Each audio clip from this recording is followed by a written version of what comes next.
Hello and welcome to Byju's IAS.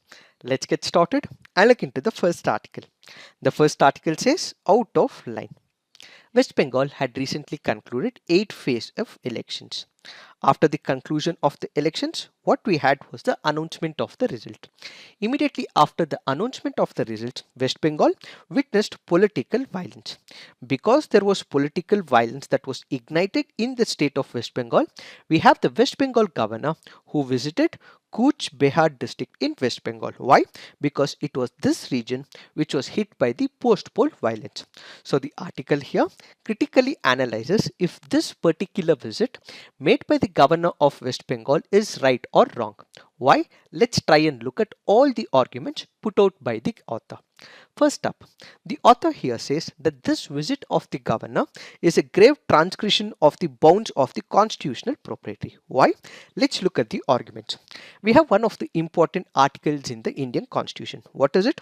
That is Article 163 of the Indian Constitution.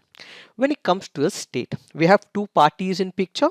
One is the nominated head, the other is the elected head. Who is the nominated head of a particular state?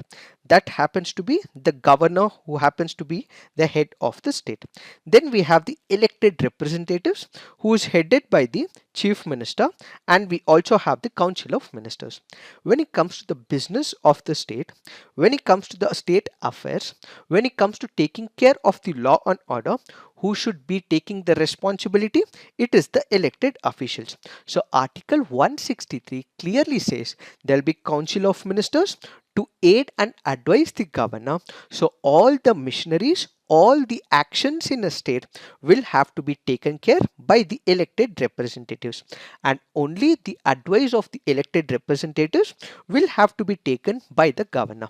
In the present situation, we are speaking about violence. Violence comes under law and order issue. Law and order is a subject matter of elected representatives in that particular state. So what business does the governor have in visiting that particular place is the first question the author is trying to say. So the onus is one of the representatives to end the violence. So the governor, by bypassing the state council of ministers, by directing the officials to execute certain actions, has violated the principles of the constitution, says the author. Why? Because Article 163 clearly says that the governor will have to listen to the council of ministers. But in this particular case, violating this principle, he has personally visited that particular place, directed the officials to take action, while all these actions will have to be done by the council of ministers or by the chief minister, and only such actions and orders will have to be executed. So the governor here has violated these norms and conditions by directing the officials to work on this region which was hit by post-poll violence. Then we have another important article called as Article 167 of the Indian Constitution. What does it speak about? It speaks about chief minister who has to give all the information if asked by the governor. In the present situation, ideally, the governor could have asked the information from the chief minister about the status or the measures that they have taken in order to bring the violence to an end. But instead of doing it, the governor has directly entered into that particular area, which means he has not directly asked the governor, and that means it is a violation of the principle of Article 167. So what does Article 167 say? It lays down all the conditions where the chief minister is supposed to furnish the information as requested by the governor. Here, the governor could have asked the information from the chief minister. He could have asked what are the measures taken by the council of ministers and the chief minister and the state missionary, but instead he has personally visited that particular place. So it means he has violated some of the constitutional principles. So he has ignored the principle of constitutional paradigm, and all the differences in case it does exist between the governor and the Council of Ministers, this has to be sorted out internally, and such friction should not be expressed in the public forum, is some of the criticisms made by the author. The author here further says that in the past as well, the governor and the chief minister have had issues where it is said that the governor was acting as an agent of the center rather than being the agent of the head of the state. So the author here suggests going forward, in case there are any issues between the governor and the chief minister and the council of ministers, such issues should be sorted out internally and should not be aired in public forum. Apart from this, what the governor should also do, in case he realizes that there has been certain issues which is violating the constitutional principle, such should be directed to the President of India. Instead of governor visiting a violence hit region or taking actions which he is not permitted, instead the governor can send in a report, request the president to do the needful as per the constitutional principles is the need of the hour, says the author in this article. It is this that we have to understand in reference to this article. Now let's look into the next article. This article says, in COVID storm, the key principles driven home. This article here speaks about measures that have to be taken by the government in the near future when it comes to the pandemic and also when it comes to the health coverage. We have discussed in the past 1 week, in the last 1 month, about what these measures are. So this article, let's understand in brief what the author is trying to convey. First, the author says we have to develop health infrastructure, expand the health coverage, and also limit the exuberance on health insurance. What do we mean by it? When you go back to the year 2011, there was a high-level expert group which was appointed by the Planning Commission. According to this particular recommendation given by the Planning Commission, it said that we have to progressively strengthen the public facilities. So what do we mean by it? It means that we have to improvise on the infrastructure at the public level. So the government of India, government of respective states will have to ensure more money is pumped in to the public infrastructure when it comes to the health sector. But what is happening of late? Instead of improvising on the health infrastructure, we are following a principle of giving insurance policies to the people. There is nothing wrong in giving the insurance policies, but the depth and the parameters that have to be covered when it comes to India is not met, says the author. What are the issues with respect to insurance? Let's say, for example, there is a person suffering from an ailment. Let's say he has heart issues or he has kidney issues. He visits one of the private hospitals, but the private hospitals may not accept this particular person because in the past, under the insurance, there might have been delay in the payments. Because of the delay, there might be an apprehension with respect to the private hospitals where they may not accept this person. Had it been a public institution which was headed by the government, where the administrative personnel were from the government, this issue would not have happened. Apart from this, let's say that particular person who's gone to a private hospital is admitted by the private hospitals. The number of tests that this private hospital asks that person who is from a poor background, he may not be able to pay out of his pocket as well. So the out of pocket expenditure will also increase when he goes to a private hospitals. Tests may be required, but he may not be able to get all these tests done, and these tests may not be covered under the insurance program. But if we develop a public infrastructure where we provide all the world-class equipments in a particular region, in a particular district, across the length and breadth of India, such issues may not occur, says the author. So what is the importance here? The importance is, yes, we cannot completely neglect the insurance, but it has its own importance. But to remove the root cause of all the health issues, what we require is an improvement in the public infrastructure, health infrastructure, so that in case of any eventuality, in case of any health issue, these people can immediately head to the district hospitals. That is where the author says more emphasis will have to be done for the publicly created infrastructure rather than insurance schemes where that person may have to head to the private institute. Second, the author speaks about science and rationality. What do we mean by it? Whenever there is a particular disease, or let's say there is a pandemic that is it in the present situation of COVID-19, in all these cases, it is the responsibility of the government to ensure that there is promotion of science and rationality. If there are certain medicines which is not accepted by law, which is not gone through clinical trials, which does not have enough facts to substantiate that it may work on the individual, such should be completely eliminated. So whatever it is, whether it is traditional medicine or it is modern medicine, irrespective of the medicine, irrespective of the area of expertise, what we require is clinical trials that needs to be conducted, and if efficacy is proved, if there is a rationale behind the use, only such should be respected, such should be promoted, and all the irrational things should not be promoted, says the author. The third the author speaks about is in reference to the data integrity.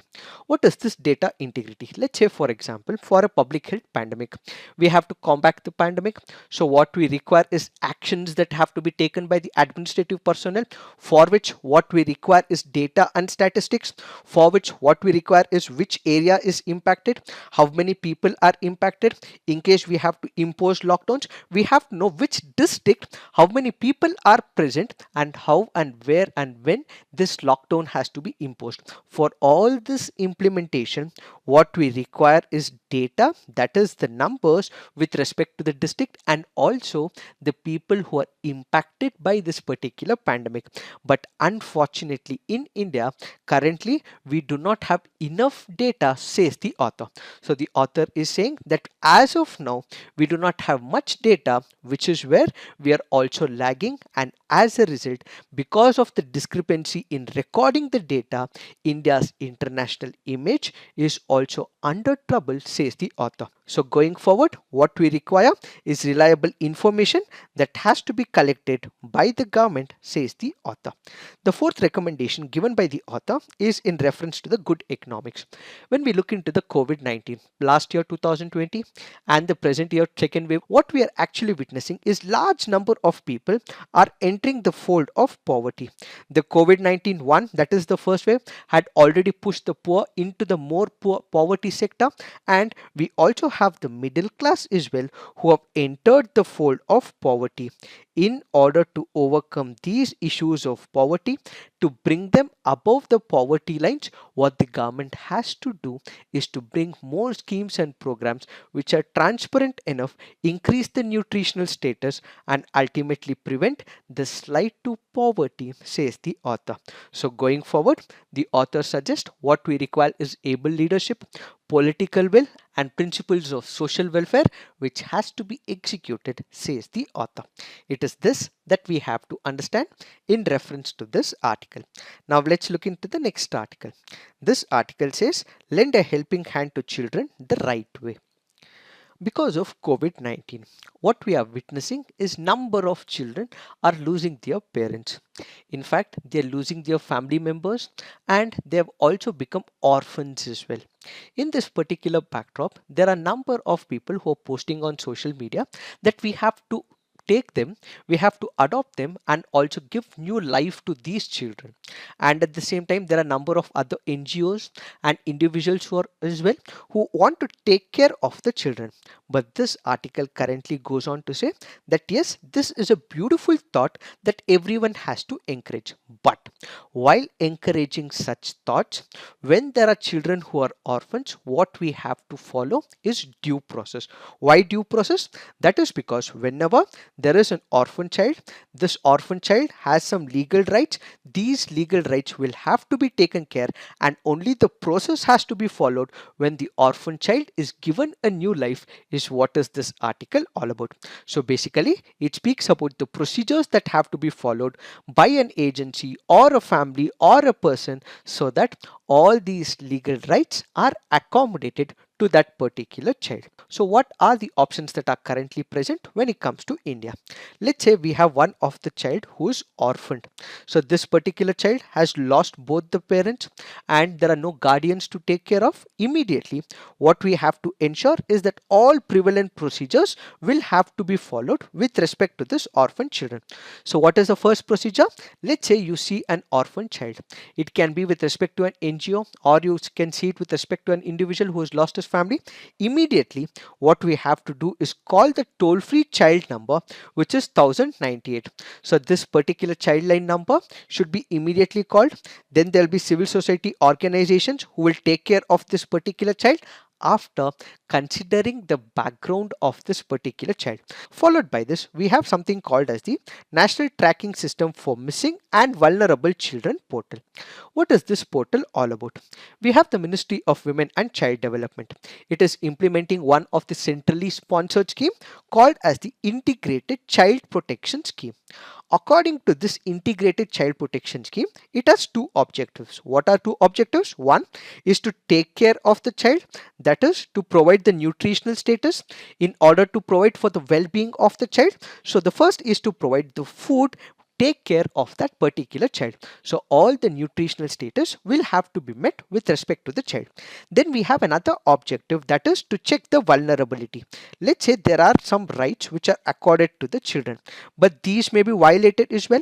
That is where they are exploited, let's say for the child labor or for example sexual flavors, or they might be neglected as well, or they might be abused. So this integrated child protection scheme looks into these two objects, where on one side it is looking at the welfare of the child and at the other side it is also preventing the exploitation of the child.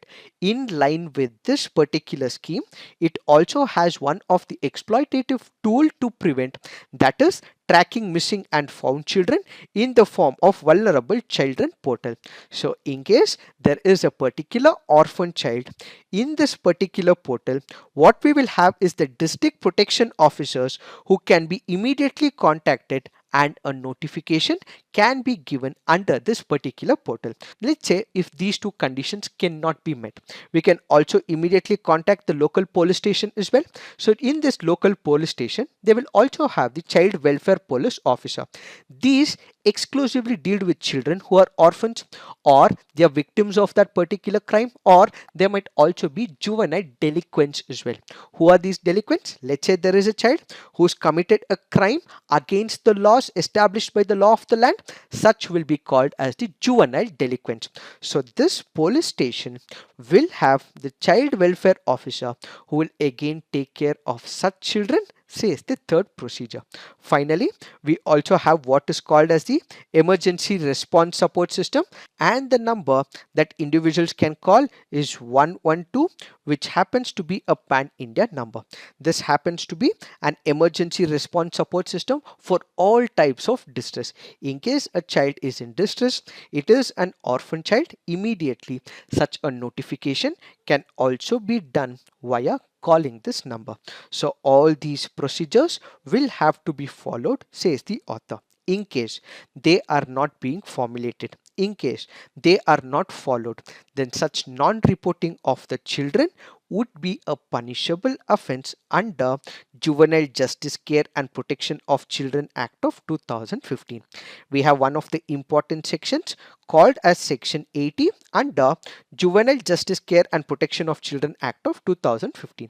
According to it, in case there is an organization which has taken the orphan, abandoned or the surrendered child for the purpose of adoption without following the procedures, provisions as envisioned under this law, such an organization can be penalized. It can be put behind bars, and such a penalty will be extended up to 3 years, or such an individual of that organization will have to pay a fine of about 1 lakh, or it can be both the punishment as well as the penal provision.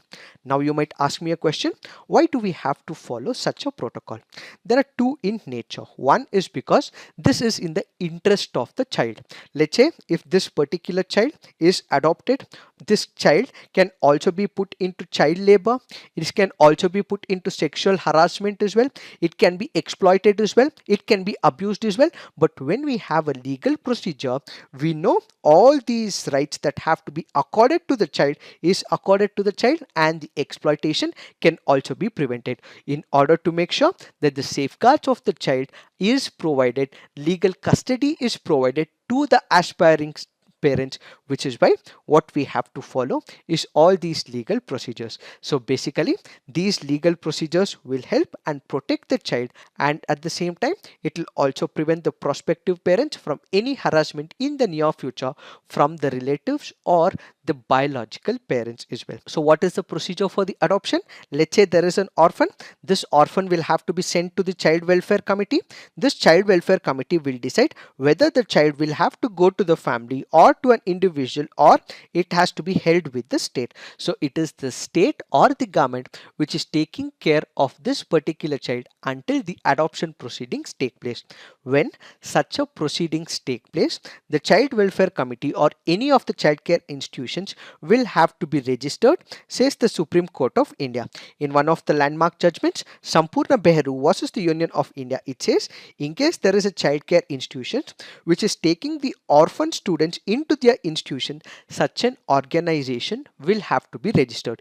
In case the organization is not registered, that particular house cannot be granted the permission as a child care institution. Followed by this, after it has been given the permission, there is a child care institution, then prospective parents can take that particular child, adopt that particular child. So what is the preference order? We have the Indian prospective adoptive parents first, then the non-resident Indians who can adopt, and finally it is the foreigners. So there is a grading that is given. So who can do it? First it is the Indian parents, then the NRIs who would be able to adopt a child, and finally priority is given to the foreigners. And after all due procedures are followed, we have one of the institutions called as the Central Adoption Resource Authority, which has a portal where there is a transparent procedure that needs to be followed, and only after being given consent by CARA, the adoption procedures can be initiated, says the author. Why is this important? That is because when you look into the Hindu Minority and Guardianship Act of 1956, it says that father is the first guardian. If there is no father, it can be the mother, and if there is no mother, then it is of a nature that even relatives cannot take care of this child unless it is authorized by the law and procedure, which is why procedure says that we have to ensure that all the legal proceedings as we just discussed has to be followed. Then we have one of the landmark judgments given by the Supreme Court in the Bachpan Bachao Andolan versus the Union of India, which says in case there is a child which is missing, immediately the police will have to register an FIR. Finally, we have the Supreme Court in re-exploitation of children in orphanages in the state of Tamil Nadu, which has clearly gone ahead and said that because in certain cases the police may not be sensitive to the feelings of the children, and as a result, whenever there is training to the police personnel, a certain degree of sensitivity will have to be inculcated such that when we see the orphan children or a juvenile or a person in conflict with law, such sensitivity is given to the police officers so that they can actually treat the children like the children. And in every police station and district, what we also require is a special juvenile police unit, says this article. So basically all that this article speaks about is that in case there is an orphan who's lost his parents, lost his guardians, in such a case, if a family, an individual has to adopt, there are certain rules and regulations. These have to be respected, these have to be followed so that the welfare of that child is restored in the society. It is this that we have to understand in reference to this article. Now let's look into the next article. This article says BSF recovers arms dropped by drone. We have the Pakistan's drone which has recently dropped arms and equipments along the international border, which has been recovered by the border security force while they were patrolling along the international border. What does this particular package has? It has an AK-47, it has one pistol, one magazine 15 round of 9mm, one wooden frame used to attach payload with drone, and a wrapping material. all this was recovered by the border security force. Now the question is, why does Pakistan engage in such activity? Even in the past as well, Pakistan has used these drones. One, for the delivery of drugs along the border areas. It has been used to send in money for the people, and at the same time this has been used to drop the arms and ammunitions along the international border, also along the line of control as well. So why are they doing it? One, let's say there are people who have already infiltrated into India. These are the terrorists. Usually the border security force are very tightened, and they also check all this infiltration and prevent any type of infiltration. But there are some cases where there might be terrorists who might have infiltrated into some regions in Jammu and Kashmir. In order to provide them money and also to provide them arms, Pakistan makes use of drones in this particular sector. Added to this, when you look into the border areas, international borders, or along the line of control, India has ensured it has a stringent policy. It has deployed heavy security forces, and after Balakot strikes, they have been very cautious as well. And at the same time, India has boosted the surveillance and technological infrastructure along the border areas. So, what does Pakistan have? Pakistan cannot push all these terrorists, they cannot be infiltrating into India because of huge deployment, which is why an alternative tactical shift that Pakistan has made is using these drones when it comes to giving the arms and ammunitions to those affiliated with the idea of Pakistan. So basically, Pakistan makes use of these drones, one, along the border areas to make sure that drugs are delivered, money is delivered, and arms are delivered to people who are in favor of Pakistan's ideas. Now we have to understand a new concept which is called as the swarm drones. What is the swarm drones? Let's say, as we speak about insects, we speak about one of the words called a swarm. What are these swarms? When we have insects which move in large numbers, that is called as a swarm of insects. Similarly, when we have large number of drones which are unleashed in a bunch in order to prevent or act in a specific manner, that is what is called as swarm drones. So what is swarm drones? Basically, as you can see in the image, there are different types of drones that are present. All these are being worked, all these are being pushed across the border. That is what is called as swarm drones.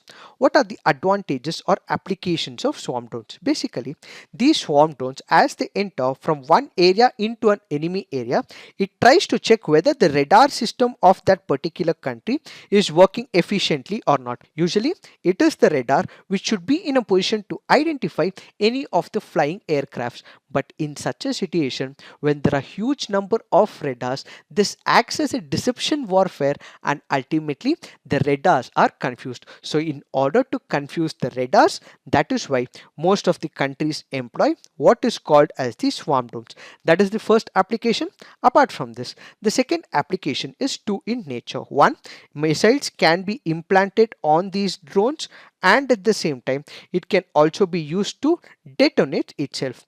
Let's say if there are missiles that are planted on this particular drone, it can go and destroy another radar or a missile in an enemy country, and at the same time it can also detonate itself, and at the same time it can also destroy the drone in itself, which is where it can act as a missile and it can detonate itself, so that the enemy's equipments, enemy's target area is completely neutralized. So the swarm drones are basically used to confuse the enemies. Added to this, because the cost of drones are comparatively cheaper and we can be easily able to build these drones, that is why most of the countries employ this particular technology of swarm drones. So swarm drones is basically one of the concepts that has been in application for the past few years, where an enemy country or a country which wants to make sure that it can confuse the radar, use it as a missile, or to detonate itself, that is what is called a swarm drone. It is this that we have to understand in reference to this article. Now let's look into the next article. This article here is speaking about two important metals. One is it's speaking about palladium. The other is it is speaking about platinum. This can be important both from the preliminary examination point of view and also from the mains examination point of view. What is it about these two metals? These are called as the platinum group metals. Kindly remember, it can be important from the preliminary examination. Which are the platinum group metals? We have ruthenium, rhodium, palladium, osmium, iridium and platinum. So the two of the elements which is very important from the application perspective is palladium as well as platinum. When it comes to the automobile sector, both palladium and platinum are very important. What are the applications of palladium? Palladium is usually used in the catalytic converters. What do we mean by it? When we have the cars, or let's say any of the automobiles, they release a large amount of hydrocarbons. It can be carbon monoxide or other harmful gases which can be acting as an exhaust emission. But when this palladium is used in the exhaust of the cars, they help in turning toxic pollutants into less harmful carbon dioxide and the water vapor. So what do they prevent? They prevent the toxic gases being released into the environment. Apart from this, they also absorb the hydrogen, which helps in the chemical processes, and they can also be used in jewelry, dentistry, watchmaking, blood sugar test strips, aircraft spark plugs, surgical instruments and electric contacts as well. And apart from palladium, platinum is also used when it comes to exhaust. But since platinum is comparatively costlier than palladium, which is why most of the automobile companies in India use palladium as the catalytic converter. Now when we speak about platinum, yes, we all know for the fact that platinum happens to be used in jewelry. That's one of the economic advantage, and added to this, it can also be used in the medical field as well. How? It can be used as a dental restorative material. Platinum also has excellent compatibility with the living tissue as it does not get affected by the oxidizing reaction of the blood, which enables it to be used as the pacemaker as well. So kindly remember, these questions can be asked in preliminary, where they can ask you the applications of palladium as well as the platinum, and at the same time you may also need to answer the importance of some of these metals when it comes to the applications in the mains related topics as well. In the present situation, what the article speaks about is that the semiconductor chip shortage will cost about 110 billion revenue loss to these companies who are engaged in the automobile sector. As part of the assignment, you guys will have to say, is there any deposits of palladium or platinum in India? If it is present, which are the state which has highest number of reserves in India? This article is speaking about remission of duties and taxes on exported products. This article has been explained in one of our Economy This Week videos. The link for the same will be provided in the description box, and it is discussed as part of second topic, World Trade Organization complaint remission of tax scheme gets not. The link will be given, so kindly look into the discussion. Now let's look into the mains practice questions. The governor of a state wears two hats and therefore dilemmas have arisen in practice. Comment. Next question. Pandemic leaves many children orphaned, but citizens must take the legal route to adopt them. Discuss the due process and procedures involved in an adoption. So please write all your answers on the comment section. Peer review. Do give positive feedback to your friends' answers. So this is it for today. Thank you for watching. All the best.